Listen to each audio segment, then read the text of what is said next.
Pernahkah kalian membeli barang yang sebenarnya tidak kalian butuhkan, tetapi tetap kalian beli supaya menyenangkan diri? Atau pernahkah kalian merasa stres dengan suatu kondisi dan berujung shopping supaya nggak stres? Atau pernahkah kalian di tengah bulan, tahu-tahu tabungan sudah habis? Hai, namaku Ica, dan ini adalah kisahku melawan doom spending. Kisahku bermula saat aku mulai bekerja sebagai desainer grafis di suatu perusahaan. Padahal baru bekerja 2 minggu, tapi rasanya capek sekali saat itu. Ica, kamu dicariin Pak Plus nih. Katanya ditungguin di ruangannya ya. Oh, siap mbak. Permisi pak. Ya, silakan masuk. Jadi ini ada proyek baru. Kamu kerjakan ini ya. 3 hari lagi harus sudah selesai. Maaf pak, tetapi saya ada di bagian desain pak. Ini sepertinya di luar ranah pekerjaan saya. Lalu, karena kamu bukan dari tim ini, kamu gak mau mengerjakan. Anggap saja menambah pengalamanmu. Kamu harusnya bersyukur dapat diterima di sini. Baik pak, saya mengerti.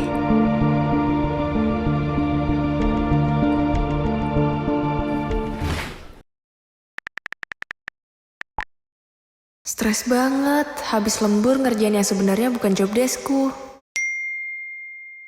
Mending kamu, daripada aku, justru jaga toko terus sama ortu. Duh, kok malah adu nasib sih? Gak tau ah, mau scrolling aja.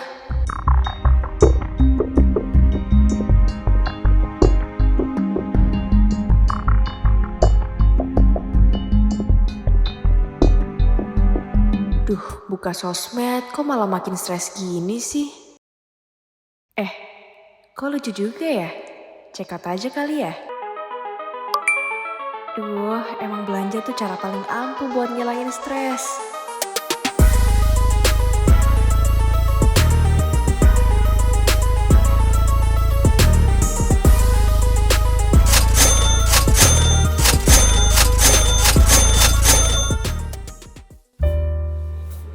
Satu croissant dan satu caramel latte ya kak, totalnya jadi 61.000, mau bayar lewat apa? Kris aja kak. Hah? Kalau cash bisa kak. Maaf kak, kita hanya menerima pembayaran non-tunai. Maaf kak, tolong cancel aja bisa. Rekening saya lagi error nih. Oh iya, nggak apa-apa kak. Hah? Perasaan kemarin uangku masih banyak, kok tinggal segini? Duh, mana gajian masih lama. Kayaknya aku udah terlalu boros belanja deh.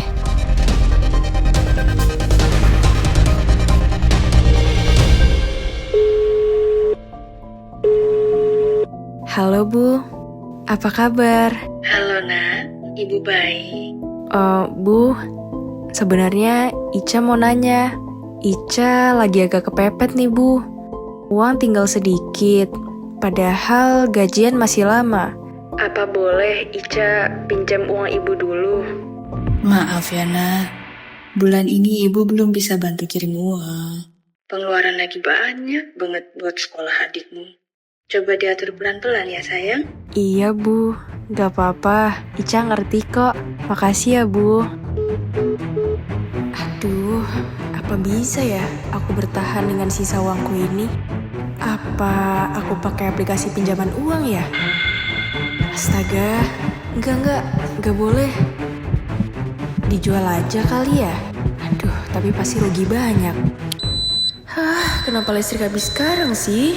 Mana saldo gak cukup, baterai tinggal 20%. Udahlah paksa tidur aja.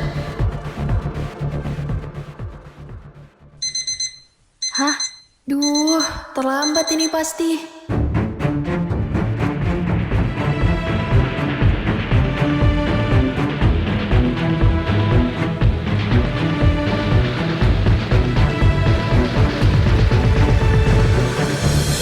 Mau sampai kapan makan mie instan terus? Kayaknya aku memang harus jual barang-barangku.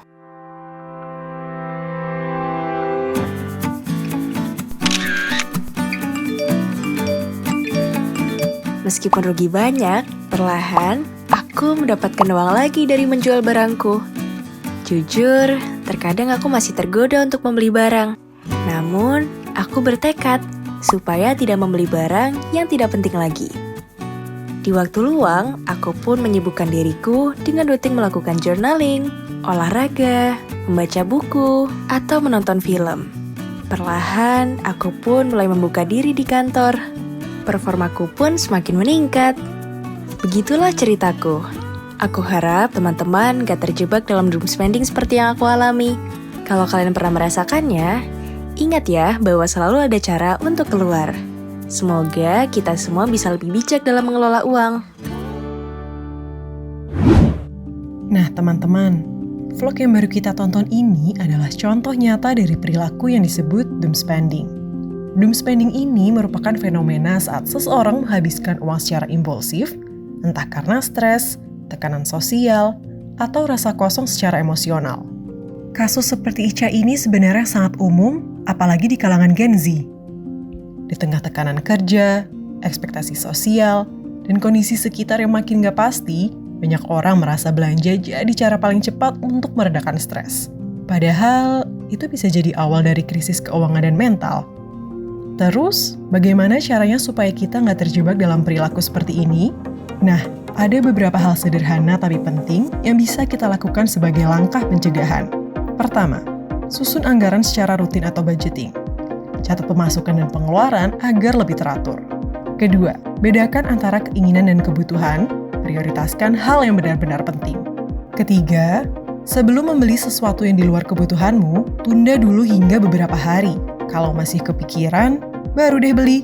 Tapi ingat, tetap harus sesuai budget ya. Keempat, hindari FOMO. Jangan belanja hanya karena ikut-ikutan. Nggak semua tren harus kamu ikuti. Kelima, alihkan stres ke aktivitas positif apapun selain belanja. Self-reward bisa berupa hal-hal sederhana, bukan harus barang. Jadi ingat ya, jangan sampai uang habis cuma buat tutup luka yang belum sembuh. Yuk bijak dalam mengelola uang.